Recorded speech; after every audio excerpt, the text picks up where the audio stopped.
Let's talk about the San Francisco 49ers.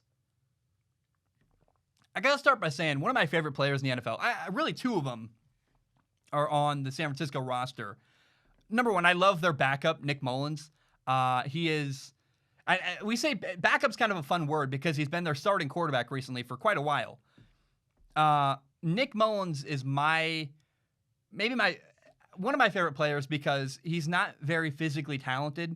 He's got an average arm. He's never really going to be able to push the ball vertically very much. But he also doesn't really need to in this 49ers offense. He can throw the ball very well at the intermediate to short level. He makes good decisions. I know that 49ers fans will call me crazy and be angry when I say this. I think he's better than Jimmy Garoppolo. He's more consistent. He's got problems and flaws for sure. But I think he's kind of the epitome of a perfect backup. And I would call Nick Mullins. And people will say, well, what about Carson Wentz or Tyrod Taylor? Now, they're probably starting quarterbacks, in my opinion. A guy who I would call Nick Mullins the best backup in the NFL because he's a guy that I would never make my starting quarterback. I would never build my franchise around Nick Mullins. But he can come in. He can win some games. He runs the offense very, very well. He makes very good decisions. He's limited. He's not good enough to ever make your franchise quarterback. And I think that San Francisco this year will be in the market for a new guy at that position. But it's critical you keep Nick Mullins around. For example, if the 49ers drafted Zach Wilson out of BYU, then hey, Zach Wilson can come in, and if he's not ready week one, you have Nick Mullins, who's a good backup and knows the system. Nick Mullins can play week one, and there's no pressure there. And then if Zach Wilson, 2 years from now, is their starting quarterback doing very well, he gets hurt, has an ankle injury, he's going to be out for 3 weeks. Guess what? You still got Nick Mullins. He can come in for 3 games, keep your season alive.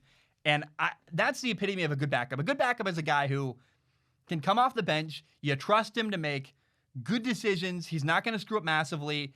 And he can win you a game or two in a 3 or 4 game stretch if your starting quarterback is out. That's exactly what you need from a backup. Nick Mullins is kind of the NFL's most perfect backup where he's never going to need big money. He's never going to be a threat to your starting quarterback. He's not talented enough. But he really can come in and win you a game or two in a brief stretch of games, and I think that Nick Mullins is the best backup quarterback in the entire NFL, and I love him for it. He knows his role. He does it very, very well. I also love Deebo Samuel. He's a guy I think he played at South Carolina for the Gamecocks.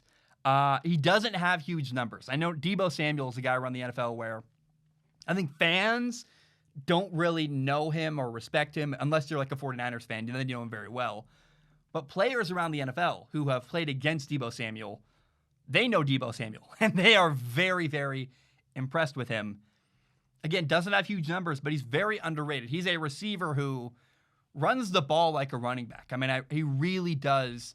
He fights incredibly hard. He's got great effort, and he's an important piece of this 49ers offense. It's been unfortunate where there was COVID concerns this year, missed a couple games because of that.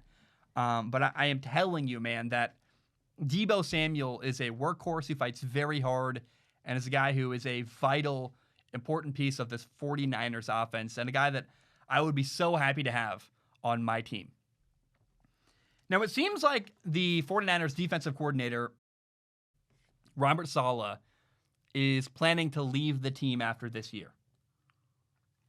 The assumption is that he's going to go be a head coach somewhere. And I want to repeat something I've said before. Number one, I hope that the 49ers can recognize Robert Saleh's value. He's a good scheme. He designs the scheme very well on defense. He's got great understanding and anticipation of what offenses are doing. He makes great play calls. And I am hoping that the 49ers pay Robert Saleh to stay in San Francisco. I think that, first of all, he's again, vital.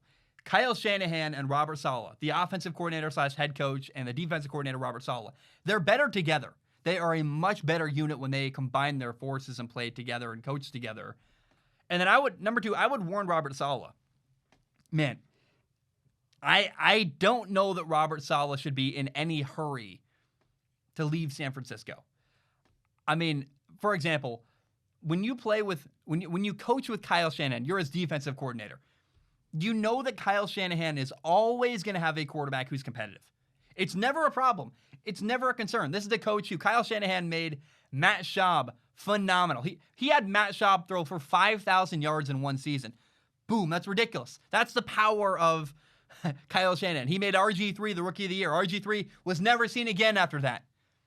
And he made Ryan an MVP. He made Nick Mullins win games. They beat a playoff team, the LA Rams, with Nick Mullins at quarterback because of Kyle Shanahan's play calling and his design and his ability to coach quarterbacks. If I am Robert Saleh, I'm in no hurry to leave that guy. Because here's the problem. Let's say Robert Saleh goes to the Jets. Now you need a coach who can coach quarterbacks and who can make your quarterback good, and whether you draft Trevor Lawrence or keep Sam Darnold, you might be a great defensive coordinator. I've seen a lot of brilliant defensive coaches fail because they couldn't figure out the quarterback position. I would hate to see that happen to Robert Saleh. And then guess what? He can't even go back to his old job because they're going to replace him with somebody in San Francisco. I really hope that both sides recognize the value of each other. I hope that the 49ers recognize the value of Robert Saleh. They give him a raise, pay him to stay. And I hope that Robert Saleh can recognize, look, I'm worth a couple million a year, give me more money, but my life is better off. And I know San Francisco and California, I don't think I would want to live there. But I do know that what he's got in an organization, the coach, the quarterback, great defensive players, an incredible defensive line, it definitely helps to be the coach of the 49ers where they got good players and a good quarterback most of the time. I really would not be in any hurry to leave the 49ers if I was Robert Saleh. And I would just issue him a warning. Robert Saleh, I know he probably wants recognition. He probably wants his own thing. He probably wants to run his own team. But if I'm him, I'm in no hurry to leave. And I would be very careful. Find the right situation. Maybe it's the Houston Texans. You go to the Houston Texans, you got Deshaun Watson. Hey, Robert Saleh, take that job. I love that. But the Jets or the Lions or, who else is available? I don't even know what jobs are available right now. I'm spitballing here, but I know that I would be very hesitant and careful if I was Robert Saleh leaving the 49ers. I would only leave if I found the absolute right scenario. I wouldn't just go to chase your ego or chase more money or chase a coaching job because you may only ever get one chance. I've seen coaches, I guess, in general, take a bad job that they probably shouldn't have because it wasn't the right scenario. They take that job and it's going well, and then I've seen high school coaches get their football program closed, or I've seen college coaches get, they had problems, or the administration was bad, or in the NFL they couldn't get a quarterback. There's a lot of stuff you can't control. So if you're Robert Saleh, you're in a good position. Don't leave a good position for a bad one. Only leave a good position for another good position. I would be very careful if I was Robert Saleh considering leaving the San Francisco 49ers.